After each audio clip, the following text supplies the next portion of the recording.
Primeiro, boa noite a todos, boa noite os que estão presentes e os que nos acompanham pela internet. Eu vou tentar passar para vocês, de forma rápida, que o tempo nos permite, um pouco sobre a fé, a esperança e a caridade, para que a gente compreenda um pouco mais profundamente essas três palavras que nos são muito conhecidas. Bom, em primeiro lugar, é óbvio que as três são uma virtude. E aí eu trouxe aí para vocês verem a definição de virtude, que é uma qualidade, uma conformidade com o bem, uma propriedade inerente. E dessas virtudes, nós temos as virtudes teologais e as virtudes cardinais. Então vale a pena a gente comentar que dentro do cristianismo a gente tem essa divisão. As virtudes sobrenaturais são fé, esperança e caridade. Então nós vamos falar de virtudes sobrenaturais. E tem as virtudes que são humanas ou cardinais, né? As virtudes cardinais que são a prudência, a justiça, a fortaleza e a temperança, que são virtudes que nós podemos desenvolver com o passar do tempo, desenvolver com práticas, mas as virtudes teologais, elas são natas, elas são dadas por Deus a cada um de nós. Então todos nós nascemos com fé, com esperança e com caridade. Se nós não a manifestamos, não a sentimos ou não a praticamos, é uma opção pessoal, diferente das virtudes cardinais, como, por exemplo, a prudência, que o homem pode desenvolver com o passar do tempo. Eu vou me focar hoje somente nas virtudes teologais ou sobrenaturais.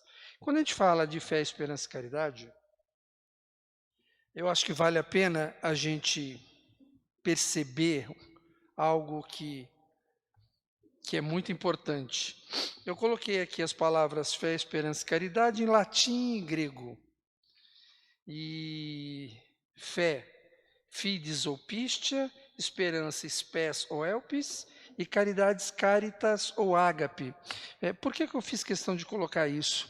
Porque caritas é uma palavra em latim que vai dar origem no português à palavra caridade.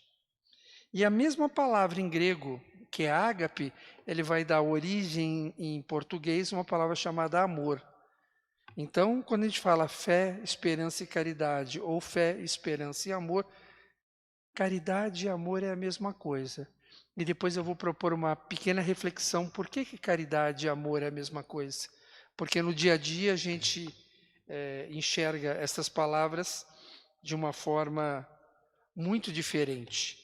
Essas palavras podemos encontrá-las em especial na primeira epístola de São Paulo, né? Que termina com, depois de todo essa epístola, o capítulo 13 termina com: agora, pois, permanece a fé, a esperança e o amor. Esses três, mas o maior deles é o amor. Você vê que aqui já não usou caridade, usou amor, porque eles são sinônimos. Vamos tratar de cada um dos três rapidamente. Vamos começar com a fé. De acordo com o Compêndio de Teologia Moral de 1951, fé é um hábito intrinsecamente sobrenatural que dispõe ao entendimento para crer firmemente nas verdades reveladas.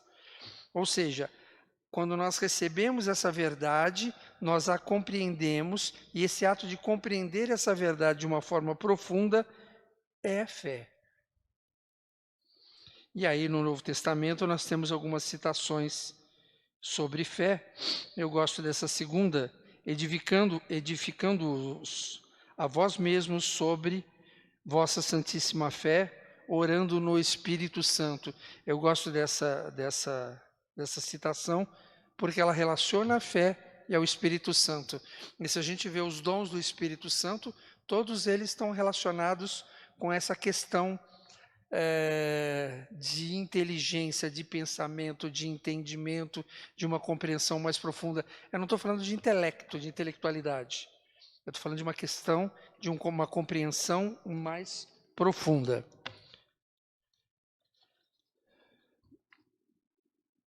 Vamos para a esperança.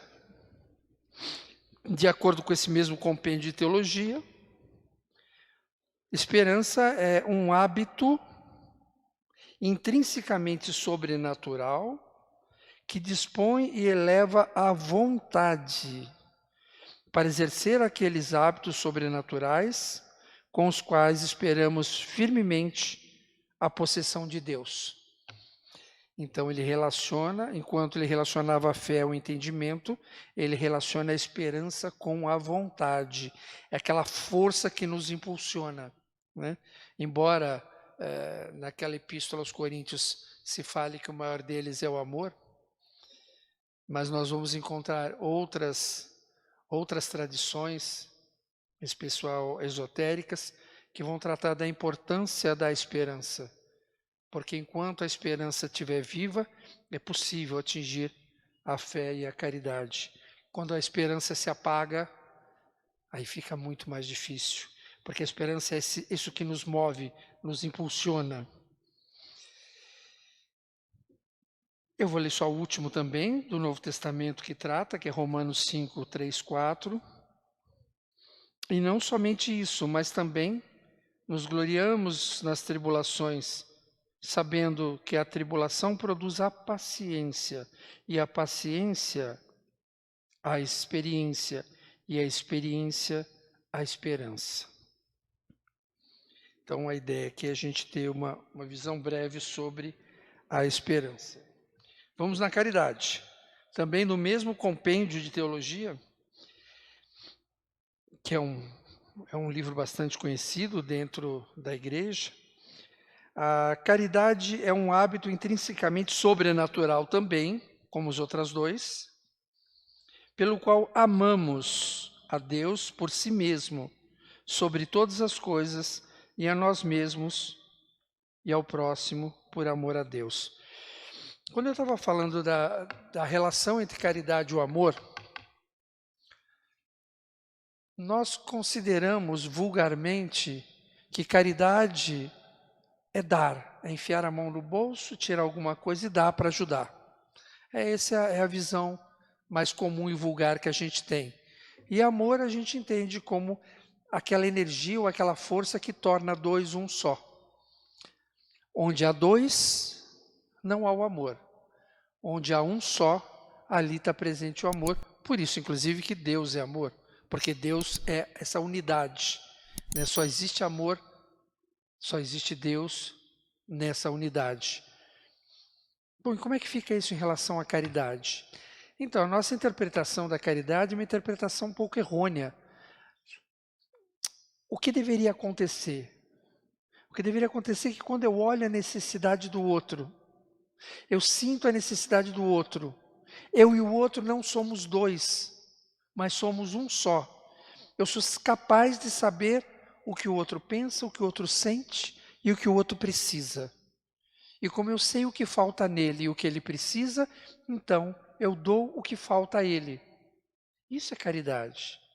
Caridade não é enfiar a mão no bolso e dar qualquer coisa para se livrar, né? Ou para acalmar a consciência, né? Ah, não, eu mensalmente eu ajudo tal instituição, então eu sou uma pessoa caridosa. Não, não é. A caridade é quando você sente o que o outro está precisando. E por causa dessa sensação, desse sentimento interior, que é sobrenatural, que é a caridade ou o amor, você é capaz de dar, se doar ou pertencer. Porque isso é o que nos torna um só. Por isso, há essa pequena confusão aí entre caridade e amor. Tem um quadro também bastante simbólico que aparece num catecismo de 1910, em que relaciona a fé, a cruz e a luz, o Archote, e relaciona a fé com Abraão. Abraão é aquele que de modo heróico, crendo que Deus lhe ordenara imolar o seu próprio filho Isaque, cumpria tudo com a promessa que lhe fizera. Essa certeza profunda é a fé. Na fé não tem dúvida. Você tem certeza do que deve ser feito, e isso biblicamente a gente encontra em Abraão, e tem um símbolo ligado à fé, que é a cruz e a luz, o archote. A esperança, os símbolos relacionados com a esperança é a coroa e a âncora. E aí a gente tem, biblicamente, o patriarca Job, né? Que representa a esperança. E a caridade, que está representada também nessa figura, né? Por o cálice com uma hóstia ou o coração em chamas. E, biblicamente, a gente relaciona a caridade já no Novo Testamento com Maria Madalena, que lançando aos pés de Jesus os seus cabelos, ela o banha de lágrimas e enxuga com seus cabelos, beija-o e perfuma com bálsamo. Essa sensação de unidade de dever. Bom, relacionando esses três, já que eles nascem conosco, a gente poderia dizer que essas virtudes teologais, que têm Deus como objeto, e eles foram infundidos no homem através do próprio Deus, ou seja, todos nascem com essa capacidade de fé, de esperança e caridade. E considerando que Deus se manifesta para nós, o Uno se manifesta para nós de forma trina, nós podemos relacionar, e aí eu não vou me aprofundar muito, o Pai com a esperança, o Filho com a caridade e o Espírito Santo com a fé. Lembra que eu comentei uma relação entre a compreensão, o Espírito Santo e a fé? Ao mesmo tempo, o próprio Filho, né? O Cristo, que é a própria caridade, é o próprio amor, e a força que nos mantém, nos impulsiona, que seria a força do Pai. Então, desses três aspectos de Deus, esses três aspectos aparecem no homem através da fé, da esperança e da caridade. Aqui eu coloquei um quadro que eu gosto muito, um quadro teosófico, bastante complexo. Deixa eu ficar de olho no tempo aqui, que eu não posso falhar. O homem foi feito à imagem de Deus, eu chamo isso de espírito, pelo sopro de Deus, o ânima, eu chamo isso de alma, e do barro, eu chamo isso de corpo. Esses três aspectos, a gente desdobrando ele em outros três, eu posso dizer que o corpo é tudo aquilo que a gente conhece da pessoa, né? Os seus instintos emocionais, o seu intelecto, o seu pensamento. Eu posso dizer que a alma se reflete no homem através da inteligência, da intuição e da intenção. E o espírito, a semelhança de Deus, ele faz parte do homem como imagem do Pai, imagem do Filho e imagem do Espírito Santo. Desses três grupos, então, nós temos o mais mundano, o corpo, a parte que nós conhecemos um dos outros, o mais profundo do ser, que é o espírito, que nós buscamos, e nós somos esse ego, ou essa alma crucificada entre o céu e a terra, algo divino e eterno preso no mortal. Nós somos esse do meio, esse verde, esse ego ou essa alma. Dentro dessa concepção, sem se aprofundar muito, nós podemos relacionar, então, como havia relacionado o Pai, o Filho e o Espírito Santo com a esperança, a caridade e a fé, eu posso relacionar a esperança com uma intenção, uma força que vem da alma que nos motiva a continuar. A caridade como a intuição. A intuição, que as pessoas confundem muito, intuição com fantasia, ou intuição com um pensamento perdido, emocional. A intuição é aquela coisa que nos diz que alguma coisa é, independente de qualquer entendimento intelectual, ou independente de qualquer reflexão da inteligência. Simplesmente eu sei. Por exemplo, Deus existe. Se vocês acreditam em Deus, é porque há algo dentro de vocês, que eu posso chamar de intuição, que lhes dá essa certeza. Não adianta tentar convencer alguém ou explicar sobre Deus. Ou esse impulso vem da alma e você tem essa certeza, ou você não acredita e ponto final. E a inteligência. Há uma relação aqui também entre a alma e o corpo, onde o intelecto pode ser expandido para fazer com que a inteligência se manifeste. O instinto, ele pode ser enobrecido para que ele receba um influxo dessa intuição. Assim como a nossa energia, o nosso corpo físico, ele é impulsionado, está vivo e manifesta através dessa intenção, esse fluxo de Deus.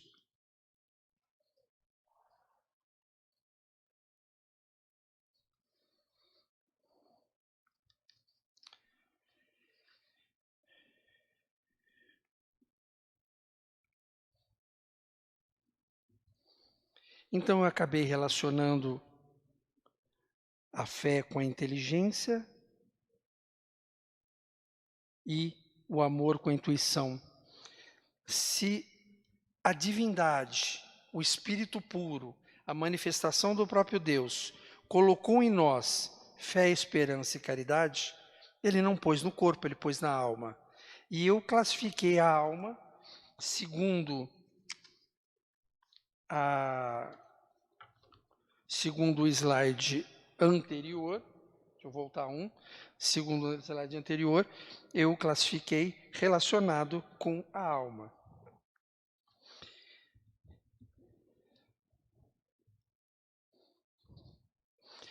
E aproximou-se dele um dos escribas, que os tinha ouvido disputar, e sabendo que lhes tinha respondido bem, perguntou-lhe: qual é o primeiro de todos os mandamentos? E Jesus respondeu-lhe: o primeiro de todos os mandamentos é: ouve, Israel, o Senhor nosso Deus é o único Senhor. Amarás, pois, o Senhor teu Deus de todo o teu coração e de toda a tua alma, e de todo o teu entendimento, e de todas as tuas forças. Este é o primeiro mandamento. O segundo mandamento é: amarás a teu próximo como a ti mesmo. Não há outro mandamento maior que este. Portanto, o mandamento que Jesus nos diz, nos passa, e resume os antigos mandamentos, ele tem duas partes. O primeiro está ligado, o pessoal quando pergunta quais são os mandamentos de Jesus, normalmente o pessoal fala, amar a Deus sobre todas as coisas. Não, começa com ouve. Ouve. Presta atenção. Foca. Dirige o seu pensamento em direção a Deus. Esse primeiro mandamento, ele está relacionado com a inteligência, com a disposição da alma para a percepção. Essa disposição da alma para uma percepção profunda de um conhecimento é que eu estou chamando de inteligência. E o segundo mandamento é propriamente o amor. Então você vê que nesse mandamento ele foca a fé e a caridade, a fé e o amor. E ele foca essa disposição da alma. Já a esperança, que está relacionada à intenção, à vontade, aí você tem várias passagens, né? Eu vou pegar só a primeira. A caridade jamais acabará.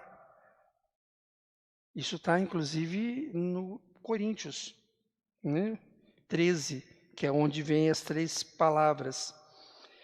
As profecias desaparecerão, o dom das línguas cessarão e o dom da ciência findará. Mas a caridade jamais acabará. Esse é o foco. A caridade como essa força. Bom, atropelando o assunto, a pergunta é, se a gente nasce, então, já com fé, com esperança e com caridade, isso é inato da alma, e eu não sinto isso no dia a dia, como é que eu posso fazer para que essas coisas se manifestem?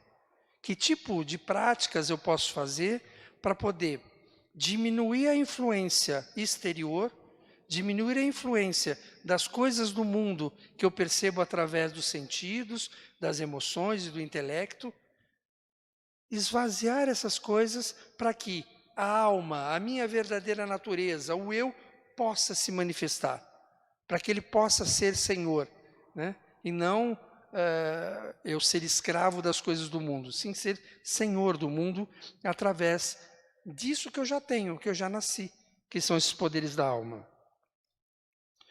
Bom, assim, eu imagino, claro que as conclusões são minhas, eu acho que nós podemos desenvolver a fé através da Jnana Yoga, ou a Yoga do conhecimento, que propõe meditação. A meditação ela é fundamental no desenvolvimento da fé. Ou seja, não é desenvolver uma coisa que eu não tenho, é fazer com que a fé que eu já tenho possa se manifestar naturalmente. O conhecimento, a meditação, o autoconhecimento e os sacramentos da igreja também nos propiciam uma compreensão direta do sagrado. Como é que eu posso desenvolver o amor? Através de práticas, esse é mais fácil, né? Como a Bhakti Yoga ou a Yoga da devoção, a devoção em si. Os processos religiosos, de um modo geral, ajudam a gente a desenvolver o amor, a autoentrega, né? A consagração, vou me consagrar a essa instituição, eu vou viver e trabalhar por ela. Essa forma de agir faz com que esse amor que existe em nós possa se manifestar. E o último, que é a esperança, que é aquela força que nos diz que devemos prosseguir, como eu posso desenvolver? Através da Karma Yoga, ou Yoga da ação, a ação em si, os processos de filantropia, o altruísmo e, sobretudo, o sacrifício. É tirar o eu de lado e fazer porque deve ser feito, cumprir o que deve ser cumprido, apesar de toda a dificuldade. Esse sacrifício permite que esse poder, essa força da minha alma, chamada esperança, possa se manifestar. Não teremos perguntas, mas eu acho que eu consegui cumprir o tempo. Graças a Deus. Porque o tema é muito longo. E eu me policiei aqui. Mas eu acho que deu para dar uma ideia da relação entre a fé, a esperança e a caridade, a alma de cada um, esses poderes inatos que todos temos e que nós podemos manifestá-lo. E não tenho a menor dúvida que o Círculo Esotérico Comunhão do Pensamento é uma instituição que nos ajuda a desenvolver, através das suas práticas, dos seus ensinamentos, para que a gente possa desempenhar no mundo como um filho de Deus, desempenhar no mundo como expressão da alma e não ser um joguete nele. É só isso, gente. Muito obrigado.